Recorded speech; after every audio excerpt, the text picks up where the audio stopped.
네, 오늘은 2024년 7월 3일 수요 말씀 묵상을 시작하겠습니다.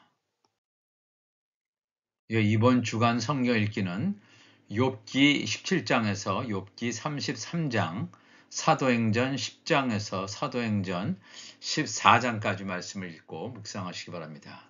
오늘도 계속해서 두 증인에 대해서 이 남자와 여자에 감추어져 있는 두 증인을 계속해서 고린도전서 11장의 내용을 가지고 살펴보겠습니다. 먼저 오늘 고린도전서 11장 3절 4절입니다. 이 11장 3절은 지난주 살펴봤는데, 그러나 나는 너희가 알기를 원하노니 각 남자의 머리는 그리스도요 여자의 머리는 남자요 그리스도의 머리는 하나님이시라. 물은 남자로서 머리에 무엇을 쓰고 기도나 예언을 하는 자는 그 머리를 욕되게 하는 것이요 그랬습니다.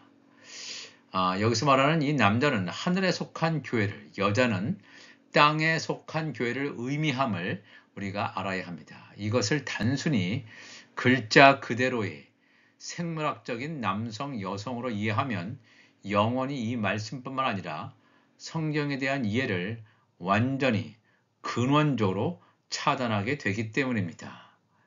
여기서 말하는 남자는 하늘에 속한 교회이며 예수님의 지체로서 하늘나라의 비밀을 맡은 자들, 하늘에 속한 교회의 머리인 예수 그리스도께 완전히 순종하는 자입니다.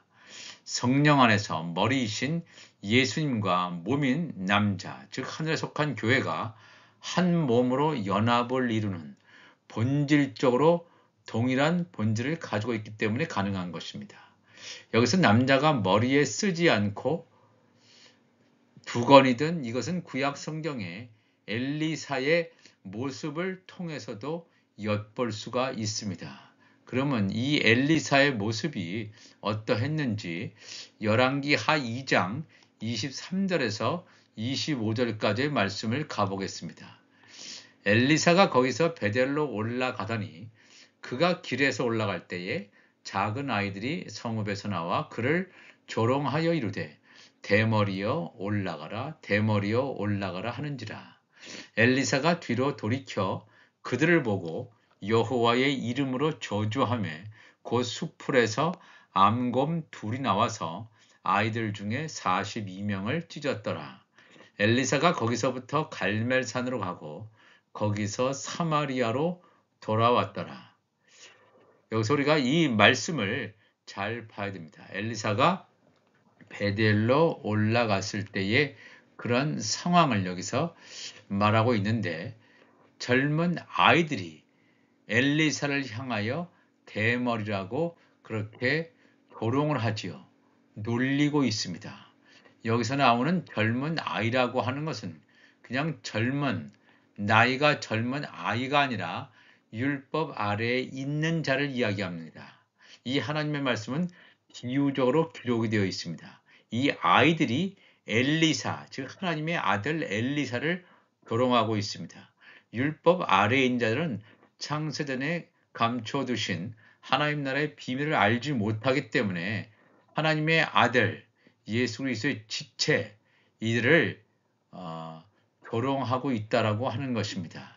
아직 장성하지 못한 어린아이들, 근데 이런 어린아이들에게 마지막 때가 화가 있을 것임을 요한계시록에서 증거하고 있습니다. 우리가 이 말씀을 잘 알아야 됩니다.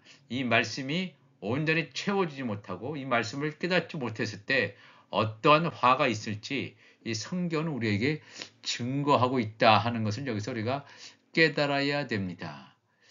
그러니까 이 엘리사는 머리에 아무것도 쓰지 않은, 수건이나 두건을 쓰지 않는, 대머리라고 하는 것은 머리에 아무것도 쓰지 않았다라고 하는 것입니다.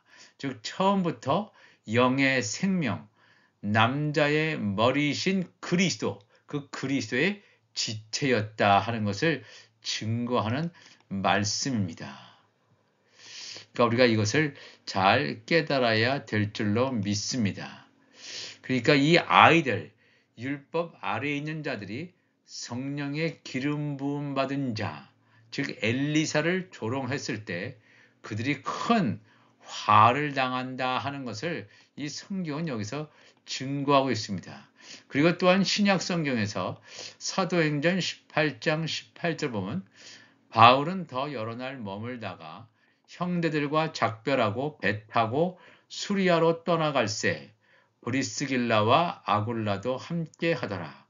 바울이 일찍이 서원이 있었으므로 갱그레아에서 머리를 깎았다 그랬습니다.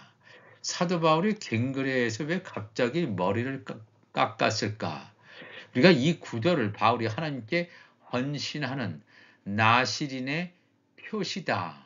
이렇게 생각하는 신학적인 설명도 있는데 이것은 올바른 설명이 아닙니다. 이러한 설명보다는 바울 역시 예수님의 지체입니다.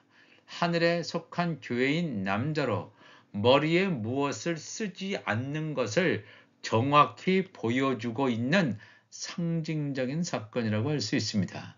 바울이 머리를 깎았다라고 하는 것은 자기 자신이 율법 아래에 있던 여자의 자손에서 하나님의 아들의 신분이 되었음을 보여주는 상징적인 사건입니다.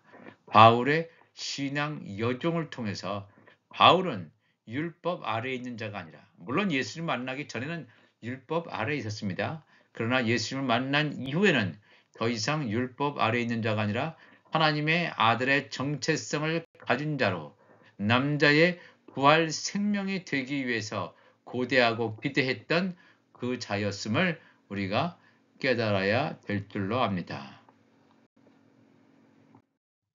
고린도전서 11장 5절에 무릇 여자로서 머리에 쓴 것을 벗고 기도나 예언을 하는 자는 그 머리를 욕되게 하는 것이니 이는 머리를 민 것과 다름이 없음이라. 만일 여자가 머리를 가리지 않거든 깎을 것이요 만일 깎거나 미는 것이 여자에게 부끄러움이 되거든 가릴지니라 그랬습니다. 오늘은 여기까지만 말씀 나눌 텐데 우리가 지금까지 또 남자, 하늘에 속한 교회를 살펴봤는데 여기서는 여자, 이 남자들은 이 머리에 쓰지 않는 자가 남자라면 이 여자, 땅에 속한 교회는 남자와 반대로 머리에 두건이나 수건을 써야 됩니다. 이게 굉장히 중요하죠. 오늘날 로마 카톨릭에서는 미사를 드릴 때 여자 신도들이 머리에 수건을 두르고 미사에 참여하는 것을 보게 되는데 이 성경 구절을 잘못 해석해서 오는 잘못된 이해다라고 하는 것을 우리가 깨달아야 됩니다. 하나님의 말씀을 제대로 깨닫지 못하면 이러한 엉뚱한 종교 행위를 하게 됩니다. 그러니까 이 구절에 대한 정확한 이해를 위해서는 이 모세가 시내산에서 율법을 받아가지고 내려올 때 그의 얼굴이 광채가 나므로 이스라엘 백성들이 놀라게 되죠. 이 모세는 자기 얼굴에서 나는 이 광채가 이스라엘 백성들의 마음을 혼란케 하거나 오해를 살 여지가 충분히 있으므로 자신의 정체성이 영의 생명이 아닙니다. 자신은 혼의 생명으로 이 자신은 단지 율법의 선지자로서 하나님 나라의 비밀을 맡은 자가 아니라는 것입니다. 하나님 나라의 비밀을 알지 못하는 혼의 생명이기 때문에 자신을 주목하고 바라보는 것은 결코 구원에 이르는 것이 아님을 이 모세는 증거하고 있습니다. 그러니까 나의 얼굴에서 나오는 광채를 바라보지 말라 이런 거죠. 나는 율법 하에 있는 자다. 율법 아래에 있는 자는 구원을 받지 못합니다. 율법 아래에 있다가 아들의 명분으로 세워지든지 아니면 예수의 피로 회개에 합당한 구원의 표를 받든지 이렇게 종으로 구원되는 길을 가야 되기 때문에 자기 얼굴에 수건을 두름으로 자기 자신이 율법 아래에 있는 자임을, 자신의 얼굴을 이스라엘 백성으로 하여금 주목하지 못하게 하는 것을 우리가 이 하나님의 말씀을 깨달아야 됩니다. 그렇기 때문에 고린도 후서 3장 13절에 우리는 모세가 이스라엘 자손들에게 장차 없어질 것의 결국을 주목하지 못하게 하려고 수건을 그 얼굴에 쓴 것 같이 아니하노라. 모세는 얼굴에 수건을 썼어요. 율법 아래에 있는 자기 때문에. 그러나 우리는 모세와 같이 그렇게 하지 않는다. 머리에 수건을 쓰지 않는다. 그러나 그들의 마음이 완고하여 오늘까지도 구약을 읽을 때의 수건이 벗겨지지 아니하고 있으니 모세가 수건을 쓴 것처럼 율법 아래에 있는 자들은 오늘 복음의 시대를 살고 있음에도 불구하고 여전히 그것을 추종합니다. 모세를 따라갑니다. 추종해서 모세가 수건을 쓴 것 같이 율법 아래에 있는 자들도 그것이 좋아서 수건을 쓰게 되는데, 그렇다면 하나님의 말씀을 알 길이 없습니다. 사도 바울은 이것을 정확하게 깨닫고 수건은 그리스도 안에서 없어질 것이라. 즉, 이 수건, 머리를 감싸주고 있던 수건이 없어지기 위해서는 그리스도 안으로 돌아가야 된다라고 하는 것을 증거하고 있습니다. 오늘까지 모세의 글을 읽을 때 수건이 그 마음을 덮었다. 마음을 덮었으면 말씀을 깨달을 수가 없습니다. 그러나 언제든지 주께로 돌아가면, 예수께 돌아가면, 복음을 우리에게 전파하신 예수께 돌아가면 수건이 벗겨지지라. 수건이 벗겨지는 자는 바로 하나님의 아들이죠. 주는 영이시니 주의 영이 계신 곳에는 자유가 있느니라 그랬습니다. 바울 사도는 모세의 얼굴에서 나오는 광채의 의미를 정확하게 고린도 후서 3장에서 설명하고 있죠.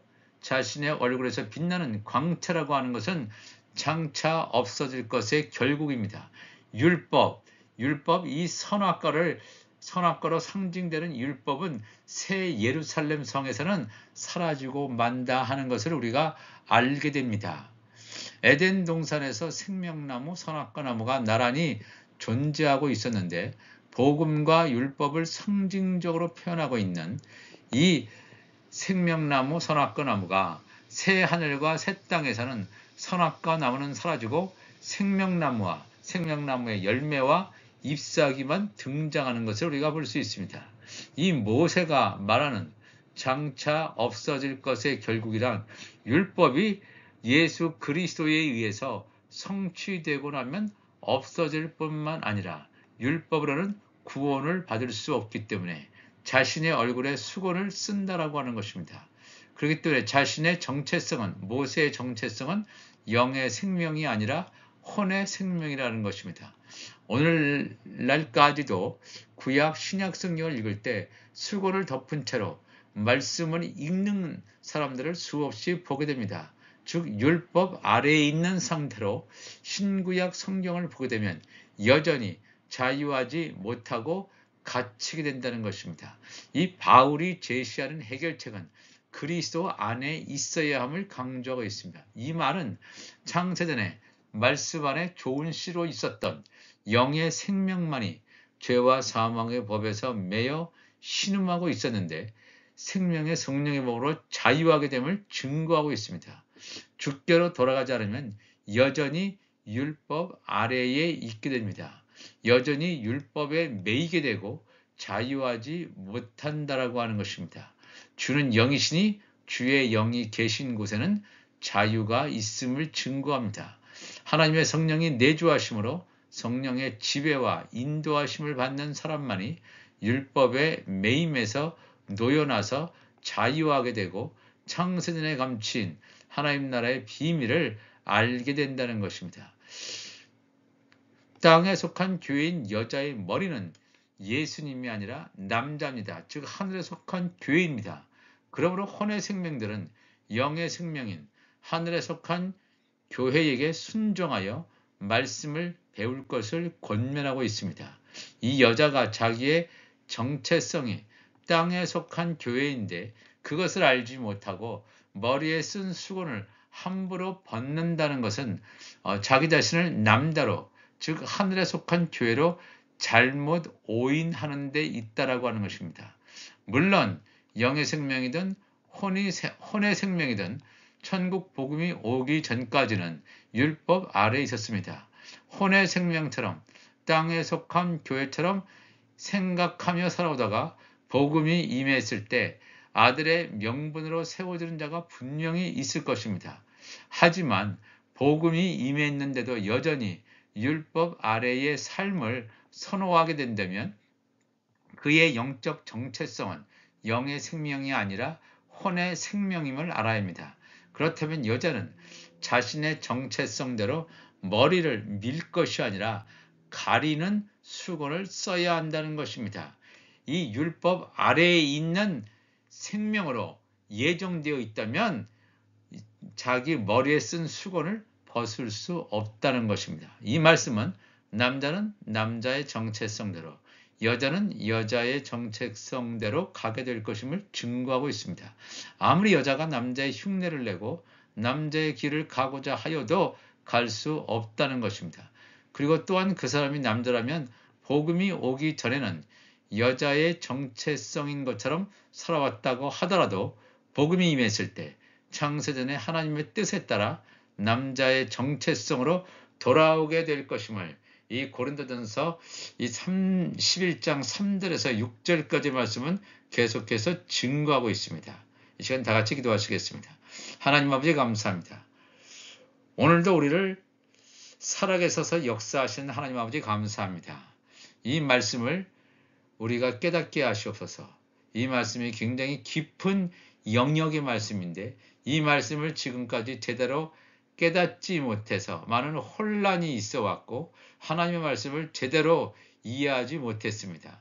이 말씀, 이 남자 여자에 대한 생물학적인 성으로 깨달아 왔던 것, 잘못 알고 왔던 것을 다 벗게 도와주시고 묵은 곡식을 벗어버리고 새 곡식을 먹고 내 안에 하나님의 말씀이 온전히 채워지게 하여 주옵소서. 우리들은 감사하며 예수님의 이름으로 기도합나이다. 아멘.